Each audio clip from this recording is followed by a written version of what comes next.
pense que c'est une rencontre qu'il faut saluer à plusieurs titres. D'abord, il faut relever la dynamique d'ouverture qu'on a notée au niveau du Conseil constitutionnel depuis quelques années. Le Conseil constitutionnel a tendance à s'ouvrir, à se faire connaître par son environnement, à se faire connaître par le public, à se faire connaître par ses justiciables, c'est-à-dire ceux-là qui peuvent le saisir. Et le Conseil constitutionnel aussi est de plus en plus disposé à communiquer et à organiser des colloques sur des sujets, sur la justice constitutionnelle, sur l'état de droit, sur la protection des libertés fondamentales. Je pense que c'est une dynamique qu'il faut saluer.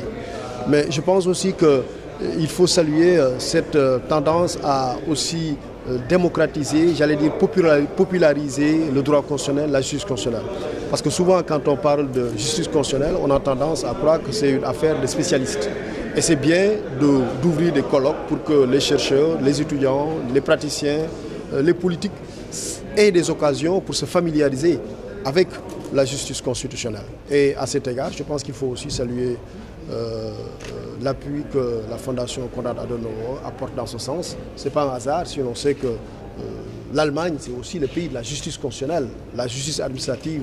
La France est le pays de la justice administrative, mais la justice constitutionnelle, c'est quelque chose qui est très connu en Allemagne, parce que l'Allemagne a une cour réputée, la Cour constitutionnelle de Karlsruhe, qui produit une jurisprudence qui influence beaucoup de juridictions constitutionnelles dans le monde. D'accord. Alors, professeur, aujourd'hui, le Conseil constitutionnel, de façon générale, n'a pas souvent une bonne presse. C'est lui qui valide soit les résultats, les candidatures et tout. Aujourd'hui, on parle de troisième mandat au Sénégal, tout le monde est obligé de se rabattre au Conseil constitutionnel. Est-ce que vous pensez que ces genres de rencontres peuvent en quelque sorte arriver à régler ces situations? Bon, je pense qu'au niveau du procès qui est fait au Conseil constitutionnel, il y a lieu aussi de recadrer, de recentrer les choses. Pourquoi? Parce que souvent, il est reproché au Conseil constitutionnel notamment de se déclarer systématiquement incompétent lorsqu'il est appelé à connaître de certaines affaires. Mais la preuve, le problème, c'est que le Conseil constitutionnel est obligé de statuer sur la base de la loi organique qui détermine son champ de compétences. La loi organique, d'ailleurs, qui complète la Constitution. Et lorsque une question est soumise au Conseil constitutionnel, le Conseil constitutionnel regarde si la question qui lui est soumise rentre dans le champ de ses compétences. Lorsque la question ne rentre pas dans le champ de ses compétences, il se déclare incompétent. Ce n'est pas incompétent au sens cognitif, au sens scientifique du terme, mais c'est incompétent au sens juridique. C'est-à-dire simplement que la question qui lui est posée, la Constitution et la loi organique qui les régissent ne l'habilitent pas à se prononcer sur cette question.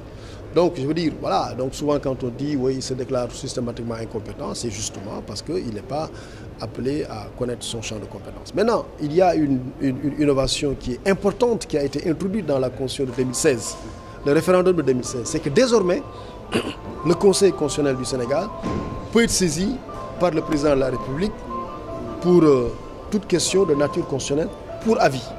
Donc ça veut dire que maintenant, dans le champ politique sénégalais, lorsqu'il y a des protagonismes qui posent des questions de nature constitutionnelle, le Conseil constitutionnel peut être invité à donner son avis.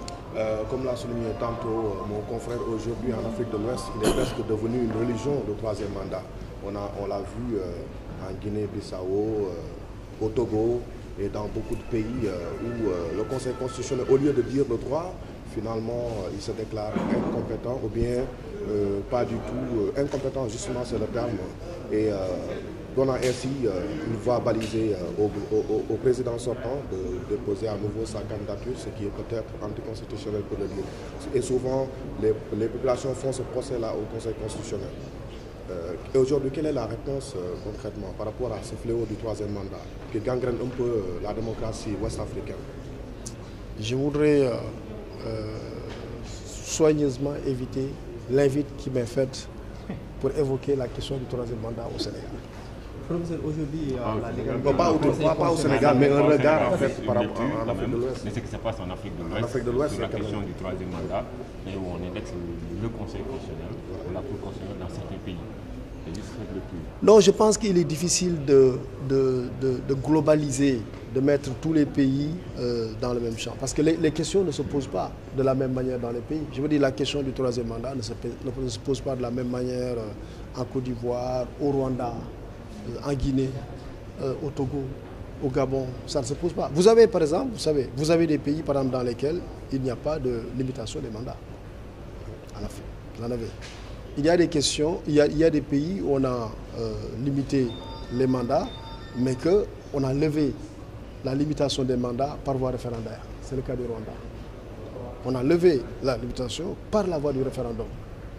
Il y a d'autres où on a fait un troisième mandat sur la base d'interprétations divergentes de la Constitution. Et parfois, il y a des cas où ça a généré des problèmes. On l'a vu. Il y a d'autres où ça n'a pas généré de problèmes. Je veux dire, la question pour moi est tellement complexe qu'on ne peut pas comme ça la résoudre en une minute pour moi. Oui, la Constitution sénégalaise telle qu'elle se présente, est-ce qu'elle donne droit au président de briguer le troisième mandat, puisque on se souvient, la présidentielle devait se tenir en 2017, mais on a dit que la Constitution modifiée en 2016 par voie référendaire n'était pas rétroactive. Le moment venu, je pense qu'on pourra parler de ça. Opposants pour la légalité du Conseil constitutionnel, disant qu'il y a 3 membres qui devraient être nommés et jusqu'à présent ça tarde. On a lu une de ces publications la semaine passée. Il dit qu'au mois de juillet, le Conseil constitutionnel sénégalais ne sera plus légal à délibérer. Mais je leur réponds qu'on n'est pas encore au mois de juillet. Ils ont dit au mois de juillet, le Conseil, mais on n'est pas au mois de juillet. Ça veut dire... La procédure. Non, rien ne retarde la procédure. Les mandats ne sont pas... C'est le 25 juin. Donc on n'est pas encore, que je sache, la date n'est pas encore arrivée. Évidemment, il n'y a jamais eu de problème au niveau du Conseil constitutionnel. C'est-à-dire que quand les mandats sont échus, on les remplace. C'est qu'il parle de l'avenir. L'avenir n'est pas encore là. Il reste encore quelques jours. Et à supposer même que, par exemple, si un membre du Conseil constitutionnel doit, par exemple, être remplacé, s'il ne l'est pas, il n'y a pas d'illégalité, c'est qu'il ne siège pas. Beaucoup veulent savoir. Il ne siège pas. Okay, beaucoup veulent savoir la différence entre la Cour constitutionnelle et le Conseil constitutionnel. Il y a toujours confusion. Est-ce que vous pouvez... Mais en fait, c'est en réalité une question d'appellation, une question de terminologie. Par exemple, dans la tradition constitutionnelle française, on a un Conseil constitutionnel. Parce que c'est la philosophie et la conception qu'on voulait avoir de la juridiction constitutionnelle. On voulait une juridiction constitutionnelle qui ne soit pas trop active, qui ne soit pas trop forte, etc. Donc c'est pour ça qu'on l'a appelé Conseil constitutionnel. Et puis, dans des pays où on a voulu qu'elle soit forte, qu'elle ait un impact sur le fonctionnement réel du système politique, on l'a appelé Haute Cour constitutionnelle. C'est le cas de l'Autriche. Dans des pays où on a voulu qu'elle joue vraiment le rôle d'un tribunal, chargé notamment de défendre les droits fondamentaux, comme en Allemagne, on l'a appelé Cour constitutionnelle. En Allemagne même, on dit tribunal constitutionnel. Donc en fait, c'est une question d'appellation, parce qu'on peut voir parfois des conseils constitutionnels qui sont même plus actifs que certaines cours constitutionnelles.